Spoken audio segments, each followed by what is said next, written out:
واستعینوا بالصبر والصلاة. مدد بخواین از الله در کل کارایتا، به صبر، به صبر خواستن. صبر چی را میگه؟ تحمل آن مشقتایی که در نفس میاد و در چی؟ تکالیف شرعی. یعنی امین نماز خواندن نه تکلیف است. صبح وقت بخی صبر کن. صبح وقت قرآن خواندن تکلیف است، صبر کن. شما این نمیشه که از صبح تا 12 میشینید، تکلیف است یا نه؟ هست نه؟ ولی به خاطر علم اینمی قرآن یاد گرفتنش فرض عین است. به خاطر از این پس چی کنین؟ صبر بکنین. دعوت دادن تکلیف است، صبر کنین. حق بیان کنی مردم تاپه و آبیت و گپا میکنن، نه تکلیف. خیر صبر بکن. اسلام صبر بهترین صفت است. الله متعال به کسی بده صبر، از این که صفت بالا یافت نمیشه. صبر بسیار ماشاءالله. صبر چند قسم است؟ یک صبر در اطاعت، 5 وقت نماز، روزه. دمی تابستان چقدر سخت است. از صبح تا بیگاه 16 ساعت روزه بگیرید. تشنگی گرسنگی. به می خاطر رسول الله می الصوم صبر. در بعض روایت روزه صبر است. یعنی تکلیف است. نه؟ حج که میری بسیار تکلیف است. اینقدر تکلیف داره. اگر که مردم پشت تکلیفاش نمیگردن ندیدن خب. اگر که حال بسیار سهولت آمده. قرآن اینا صبر کن. دوم صبر در برابر گناه. حرام نخو صبر بکن. رشوت نخو صبر بکن. سود نخو صبر بکن. زنا نکو صبر بکن. قتل نکو صبر. دروغ نگو. غیبت نکو. بهتان نکو. با مسلمان ضرر نرسان صبر بکن. سیوم صبر در برابر مصیبت. مصیبت آمد پدرت مرد، نگو که خدا جان مرا بگیر، خدا ایسو میزنی و اوسو میزنی و چطور شد، کاش که من میمردم، ای تو بود، ای تو بود. بگو که انا لله و انا الیه راجعون. یا الله از تو صبر میخوام. یک دفعه یک گپ شد، این نفر کت موتر زدی، ترافیک میگه بریم بندی خانه. 1 سال 2 سال قیدت میبره، یعنی بی‌احتیاطی کردی. دم بندی خانه نگو که خدا چه مصیبت است اینجا آوردی، جان ما بگی تو کو، یا دست به خودکشی بزنی. صبر بکن. بندی خانه به خاطر چی میری؟ نه یا به خاطر دین الله حق بیان کردی میبرندت بندی خانه. خیر صبر ما. فصبر جمیل. وقتی که یعقوب علیه السلام گفتن فرزندت گم شد، نه یوسف علیه السلام، اگر نه گم نشده بود، گفتن گرگ خوردش، چی که تو زد دکله خود که خدا چی گفت که فصبر جمیل.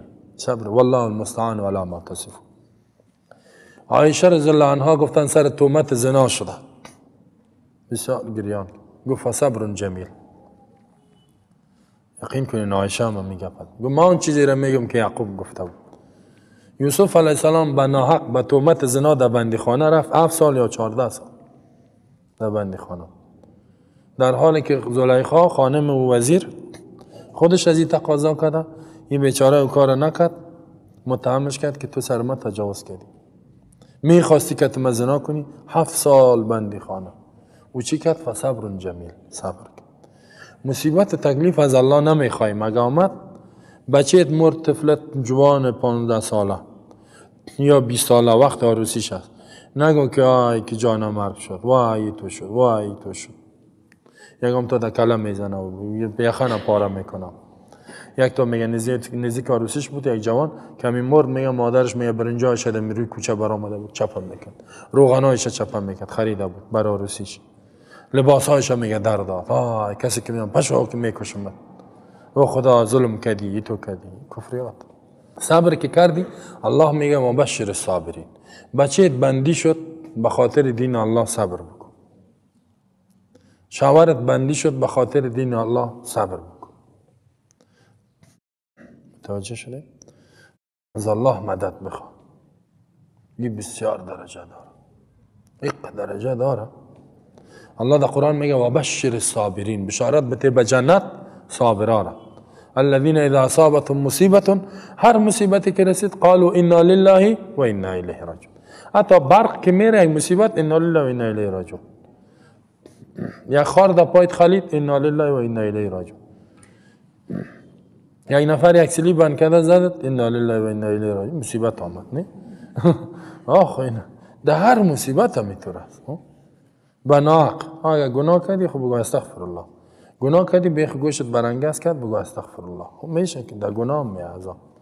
توبه بکن. انا لله و انا الیه راجعون.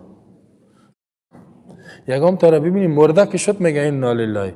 مرا این نفر گفت که موتر فلانی تکر کرد، گفتم انا لله و انا الیه. گفت چرا؟ خو نفر خو نمرده. گفتم نمرده باشم همی حکم الله میاد. هر مصیبت که رسید میگه انا لله و انا الیه راجعون بگوین. هر نعمت که رسید الحمدلله انا لله، چی ما از الله هستیم به طرف الله میریم. هر تصرف در زندگی ما میکنه. اگر گفت مثلا یک کسی چی میکنه الله نجات بده ما و شما را، اگر بیا میاد دیگه. خب مرگ خواست نامش اگم تا میگه نگی. یا این نفر بود جور تیار بود، یک دفعه می سرطان برآمد در بدنش که رفت دکتر گفت سرطان است. میوچت زوف کرد، ولی سرطان خب میکشه، مرگ است. نه که میگفت سرطان است بگو انا لله و انا الیه راجعون در هر مصیبت. خب و از الله صبر بخواین، استعین و مدد بخواین از الله به صبر کردن.